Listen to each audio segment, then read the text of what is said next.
Assalamualaikum warahmatullahi wabarakatuh. Alhamdulillah, salatu wassalamu ala rasulillah wa ala alihi wa sahbihi wa man walah. La haula wa la quwata illa billah, amma ba'd. Baik, terima kasih atas kesempatan yang diberikan kepada kami untuk memaparkan sebuah presentasi dalam konteks manajemen industri halal ya.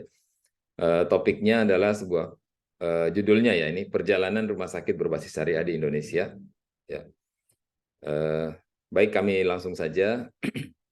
Ya, kita buka dengan sebuah data ya yang dirilis oleh data dari State of the Global Islamic Economy Report ya tahun 2022, dirilis oleh Dinar Standard, sebuah konsultan manajemen atau keuangan syariah ya, judulnya Unlocking Opportunity, dan di sana Indonesia didudukkan dalam posisi keempat ya dalam Global Islamic Economy Indicators itu.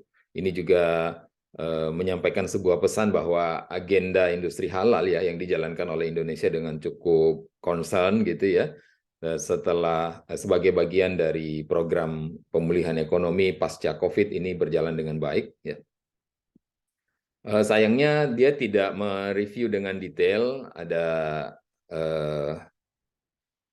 kinerja sektor jasa kesehatan ya. Nah, jadi tidak ditampilkan dengan detail, tapi dia meng-highlight beberapa inovasi ya yang muncul sebagai akibat dari pandemi ini. Ada tes COVID gitu ya, kit tes, kemudian ada vaksin vaksin, kemudian masker ya yang halal ya. Nah, dan ini juga yang ditampilkan bukan di Indonesia, tapi dikembangkannya di Inggris dan Singapura ya.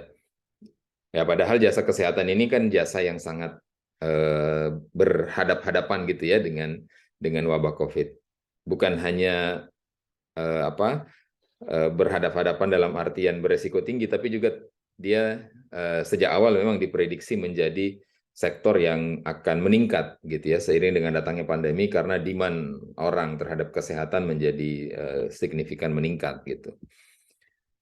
Jadi laporan itu mengukur kinerja dari 7 sektor industri halal ya: keuangan, makanan, fashion, travel, kosmetik, media dan rekreasi, dan juga industri farmasi. Sektor kesehatan dinilai belum punya ekosistem halal yang mapan secara keseluruhan ya. Ada satu yang bisa diteropong, itu cuma farmasi aja, itu pun salah satu bagian dari sektor kesehatan ya, sehingga kalau kita bicara ekosistem maka dia belum bisa diukur performanya dengan lengkap ya. Tapi tentu kita berharap seperti juga judul laporannya ya, Unlocking Opportunity ya, kita berharap dari pandemi ini ada blessing in disguise ya, sehingga menjadi pemicu tumbuhnya industri halal di sektor jasa kesehatan ini. Ya. Menurut Forbes ada 4 industri yang kebal resesi, nah salah satunya kesehatan ya. Nah, ini saya kira kita sepakat ya sama-sama ini bahwa kesehatan itu industri yang kebal resesi ya. Yang lain asuransi, kemudian utilitas, dan juga makanan gitu ya. Baik. Nah, untuk mengantarkan kepada diskusi kita yang lebih spesifik tentang standarisasi rumah sakit syariah di Indonesia ya, perjalanannya bagaimana, saya mohon izin menyampaikan sedikit SWOT ya, SWOT singkat saja. Mudah-mudahan bisa memberikan gambaran apa kondisi yang kita alami saat ini ya terkait dengan kondisi bisnis kesehatan begitu ya, khususnya lagi bisnis kesehatan syariah. Nah, baik. Jadi yang pertama dari kekuatan ya, kekuatan ini Indonesia ini mampu ya menjadi pelopor lahirnya industri halal pada sektor kesehatan, khususnya lagi pada sektor pelayanan kesehatan, dan ini sudah dibuktikan ya. Indonesia menjadi negara pertama yang memiliki ya standar sertifikasi rumah sakit syariah. Ini bukan klaim yang sepihak dari kita ya, tapi ini sudah dibuktikan ketika ada pertemuan asosiasi pelayanan kesehatan atau Asosiasi Kesehatan Sedunia, FIMA namanya ya, Federation Islamic Medical Association. Nah, ketika delegasi Indonesia mempresentasikan tentang sertifikasi ini, nah, mereka semua tertarik begitu ya, bahkan ingin belajar begitu ke Indonesia. Dan ini sebenarnya sudah disampaikan oleh Pak Kiai Ma'ruf Amin ya, ketika beliau menjadi Ketua MUI, di zaman beliau itulah standar sertifikasi ini dikokohkan ya dengan fatwa dan seterusnya. Dan beliau menyampaikan bahwa ini adalah standar pertama di dunia gitu yang bicara tentang rumah sakit syariah. Nah, sektor ini, sektor pelayanan kesehatan ini sangat memungkinkan dijangkau oleh pengusaha muslim. Saat ini ya sebagai dampak juga dari Undang-Undang Cipta Kerja ya, perizinan itu relatif terbuka dan sangat memungkinkan, sangat berpeluang jika kita ingin men-set up korporasi pelayanan kesehatan yang skalanya nasional ada di mana-mana begitu ya. Itu sangat mungkin terbuka. Meskipun maknanya terbuka itu bukan berarti dimudah-mudahkan gitu, bukan ya. Bahkan pelaku industri pelayanan kesehatan ini banyak yang mengeluhkan ya tentang seringnya berubah-ubah aturan yang sehingga tentu ini menjadi ancaman ya, menyulitkan buat mereka gitu ya. Tapi peluangnya ya sangat terbuka ya gitu. Kalau kita lihat dari kondisi yang ada sekarang. Kemudian permodalan ini juga sejatinya itu bisa diupayakan melalui instrumen syariah. Ya. Kami berkeyakinan bahwa aspek keuangan dalam pelayanan kesehatan ini, ya lebih spesifiknya lagi yang syariah ini harus kita gabungkan antara keuangan komersil dan keuangan sosial gitu. Dan saya kira instrumen syariah kita cukup memadai untuk bicara hal tersebut. Nah itu dari kekuatan ya internal kita. Nah sekarang masih bagian internal yaitu kelemahan, weakness-nya ya. Nah, jadi ini bonus demografi kita ya, ini sebuah isu ya yang penting untuk kita cermati. Jadi bonus demografi kita ini akan habis pada 2038. Nah, jika Indonesia tidak mampu meningkatkan GDP per kapitanya ya, maka Indonesia akan terancam masuk ke dalam middle income trap. Nah, dan sampai sekarang saya kira belum nampak ya langkah-langkah konkret kita untuk secara bersama-sama membangun ekosistem dunia usaha, ekosistem bisnis, ekosistem ekonomi untuk lebih menguatkan lagi pesan bahwa kita siap untuk menyambut bonus demografi ini, bukan menjadi bencana demografi ya. Kalau kita jatuh ke dalam middle income trap itu kan itu bencana demografi ya sebenarnya. Baik, itu secara internal ya. Nah, sekarang secara eksternal ada opportunity-nya ya. Jadi menurut Karen Dinan, ekonom dari Harvard ya, beliau menyampaikan bahwa pekerjaan ya atau sektor kesehatan ini yang paling aman dari efek resesi. Dan sektor kesehatan syariah juga seharusnya ya bisa bertumbuh dan berperan lebih ya, dalam situasi semacam ini. Nah, ini opportunity-nya ya. Kemudian tantangannya akan ada perlambatan ekonomi pada 2023 karena resesi dari negara-negara maju akibat konflik antara Rusia dan Ukraina. Gitu. Baik, saya kira itu pengantarnya ya. Sekarang kita masuk pada sebuah paper yang mengulas tentang perjalanan rumah sakit syariah berdasarkan pengalaman di Indonesia. Ini ditulis oleh teman-teman dari MUKISI, Asosiasi Rumah Sakit Islam se-Indonesia, dan berkolaborasi dengan akademisi ya, teman-teman akademisi di UI. Ya. Baik, saya sedikit menggambarkan tentang perjalanannya. Ya, jadi kita mulai dari sebenarnya isu ini bukan isu yang baru saja ya. Ya. Jadi ini kita mulai di 2009, waktu itu ada Rakernas MUKISI di Batu, Malang ya, di Jawa Timur.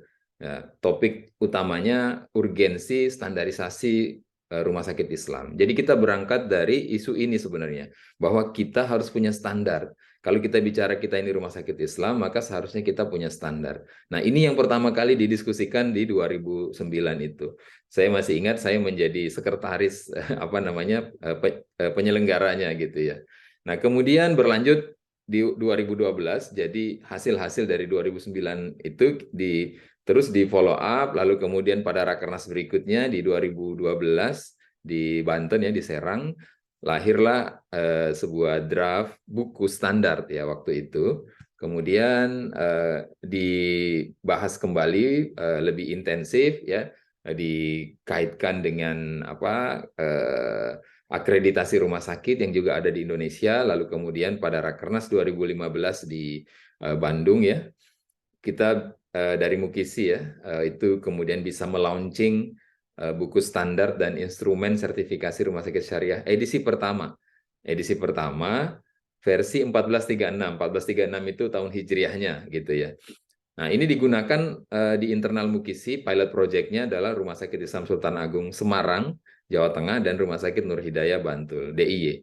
Nah, kemudian setelah berjalan setahun gitu ya, kemudian kita berkomunikasi intensif, konseling, diskusi dengan DSN MUI, dan alhamdulillah 2016 itu ada fatwa dari DSN MUI nomor 107 ya, keluarnya di bulan Oktober ya, tentang apa? Tentang pedoman penyelenggaraan rumah sakit berdasarkan prinsip syariah.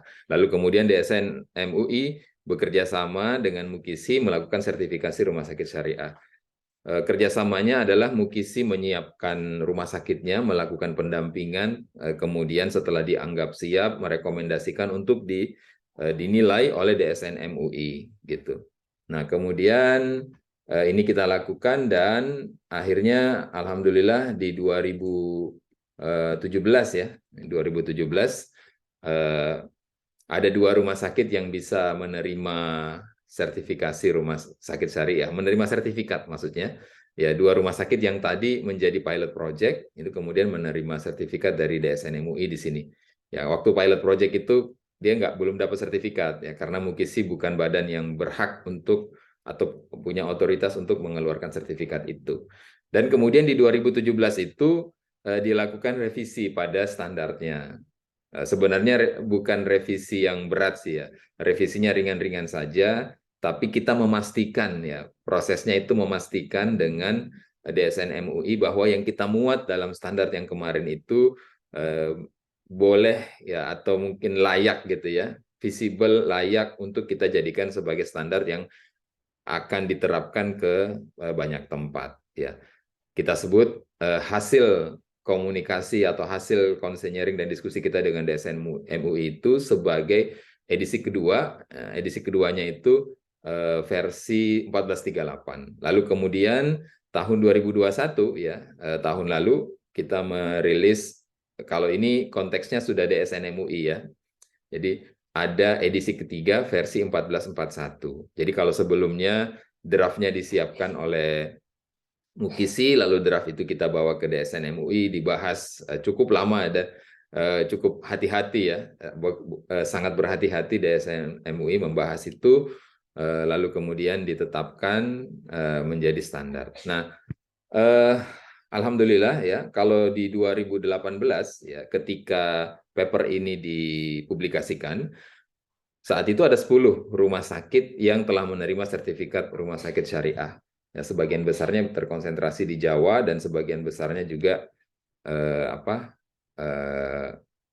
rumah sakit yang sangat kental keislamannya. Ada beberapa juga rumah sakit pemerintah. Ya. Kemudian 2022 saat ini alhamdulillah ada 78 rumah sakit yang telah dan sedang berproses dalam proses sertifikasi rumah sakit syariah ini. Jadi cukup banyak dan cukup antusias, saya kira begitu ya, teman-teman dari beragam rumah sakit ya. Ada yang rumah sakit namanya ya rumah sakit Islam gitu ya. Ada juga rumah sakit yang nggak pakai Islam ikut. Ada juga rumah sakit pemerintah, rumah sakit BUMN ya.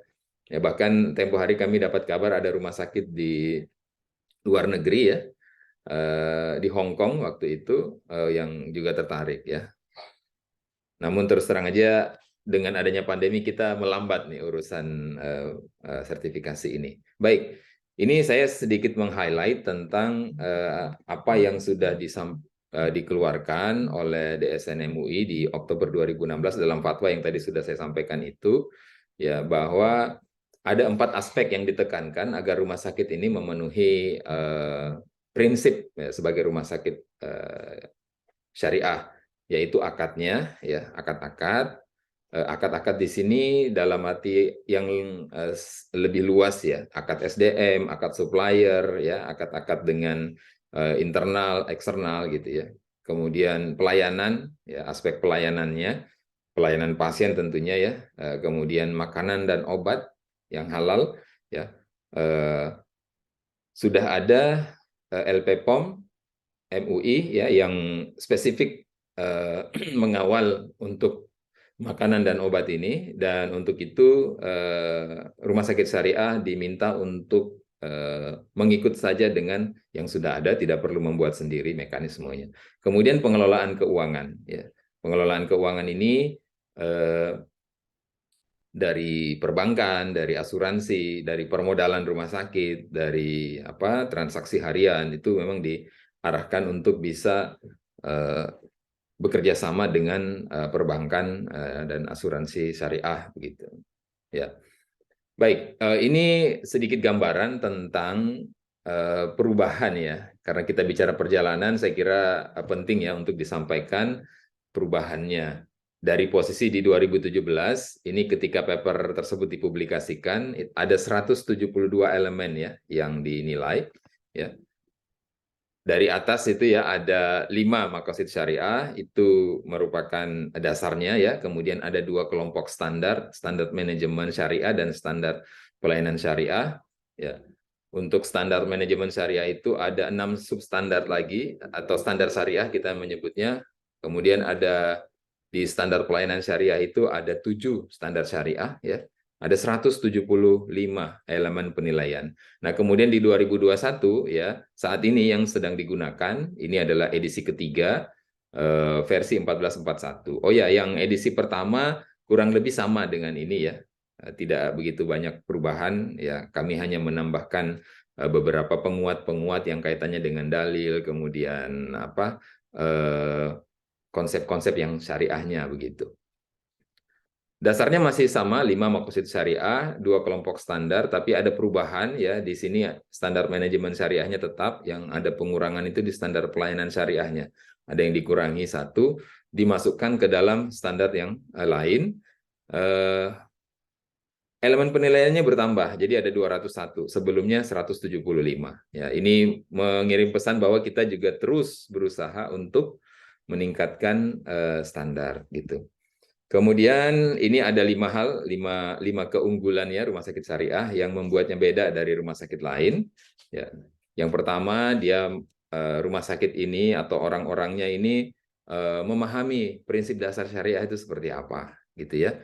Kemudian memahami prinsip halal dan haram, memahami prinsip-prinsip dalam muamalah, menerapkan konsep-konsep mutu dalam Islam ya. Jadi ada standar mutu yang dijadikan sebagai indikator mutu di setiap rumah sakit syariah. Selain dari akreditasi rumah sakit juga ada standar mutunya. Ini kemudian dijadikan satu kalau di rumah sakit yang tersertifikasi syariah. Kemudian membangun nilai-nilai Islam dalam organisasi rumah sakit. Secara organisasi, baik dari pemilik, pengelola, staf, ya, ini terbangun nilai-nilai tersebut gitu. Saya sarankan untuk dapatkan previewnya, Bapak Ibu boleh lihat di YouTube ya. Ini ketik saja Rumah Sakit Syariah RS Syariah, nanti akan keluar publikasi-publikasinya, dokumentasinya, silahkan bisa dicermati di sana ya. Ini karena keterbatasan waktu, silahkan ditonton sendiri-sendiri. Ya, baik. Kemudian karakteristik dari rumah sakit syariah ada beberapa hal yang mungkin bisa di-highlight ya, dalam tulisan itu juga disampaikan dalam papernya. Ya, jadi ada Dewan Pengawas Syariah ya, yang mengawasi operasional rumah sakit. Ya. Dewan Pengawas Syariah ini mendapatkan sertifikasi dari DSN MUI, gitu ya. Kemudian aspek syariah dalam hospital bylaws. Hospital bylaws itu adalah dokumen undang-undang lah dalam tanda kutip ya yang dijalankan di rumah sakit yang mengatur hubungan antara pemilik dengan manajemen, manajemen dengan para dokter dan seterusnya. Kemudian visi dan misi yang Islami, ya, kemudian ada akad-akad syariah, kemudian manajemen sumber daya manusianya dilaksanakan berdasarkan prinsip syariah. Ini termuat dengan detail di elemen-elemen penilaian yang ada itu. Kemudian menggunakan akuntansi dan manajemen keuangan syariah, ya, sarana untuk aktivitas ibadah bagi pasien dan staf, dan ini diukur kecukupannya gitu ya, ada cara mengukurnya. Kemudian memberikan bimbingan spiritual, ya, ada jaminan halal, ya, ada jaminan halal untuk makanan, gizi, dan belakangan ini ada laundry juga, ya, laundry halal. Kemudian menutup aurat dan mencegah ikhtilat. Ini diupayakannya, bukan dipaksakan, ya, tapi diupayakan, ya, menutup aurat dan mencegah ikhtilat. Kemudian pengendalian infeksi, ya, menggunakan prinsip toharoh, ya. Levelnya toharoh kita itu seharusnya sih di atas level pencegahan kebersihan atau pencegahan infeksi yang kaitannya dengan kebersihan gitu ya, karena kita kan bahkan suci gitu ya. Ya, harusnya sih demikian ya. Kemudian melakukan pelatihan agama yang wajib, fikih pasien, agar semua staf memahami bagaimana seharusnya fikih yang diterapkan pada orang-orang sakit gitu ya, orang pasien ini, kemudian menangani keluhan, konflik ataupun perbedaan pendapat sesuai syariah, ya, mengedepankan musyawarah, berkasih sayang begitu ya. Kemudian menyediakan layanan reproduksi yang Islami, ya, ini salah satu isu dalam pelayanan kesehatan yang penting juga kita dekati dengan prinsip yang syariah begitu ya.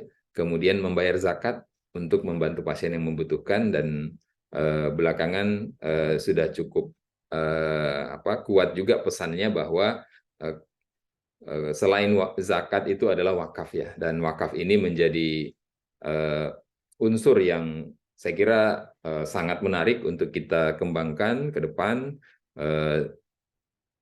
untuk membangun ekosistem pelayanan kesehatan ya di atas atau di atas fondasi wakaf begitu ya. Ada satu rumah sakit yang sering menjadi model dari Badan Wakaf Indonesia, yaitu Rumah Sakit Ahmad Wardi di Serang ya. Sebenarnya rumah sakit yang lain juga banyak ya yang berdasarkan wakaf dan juga sudah cukup baik. Nah, tinggal kita PR-nya ke depan ini bagaimana mensinkronkan antara standarisasi ini semakin dikuatkan, lalu kemudian ada daya dukung dalam aspek keuangannya berbasis wakaf gitu. Saya kira demikian yang bisa kami sampaikan. Mohon maaf jika ada hal-hal yang mungkin kurang berkenan. Semoga pemaparan ini bisa memberikan minimal message gitu ya, bahwa pelayanan kesehatan di Indonesia telah berbenah, telah melangkah ya dengan sebuah langkah strategis, yaitu ada standarisasi rumah sakit syariah, dan ini bisa menjadi simpul dari banyak kepentingan ekonomi, banyak kepentingan umat gitu ya, dan semoga lebih banyak lagi pakar ya yang bersedia untuk mengkaji konsep dari gerakan rumah sakit syariah ini, dan tentu kajiannya akan sangat bermanfaat bagi pertumbuhan dan perkembangan kita ke depan. Cukup sekian, terima kasih. Assalamualaikum warahmatullahi wabarakatuh.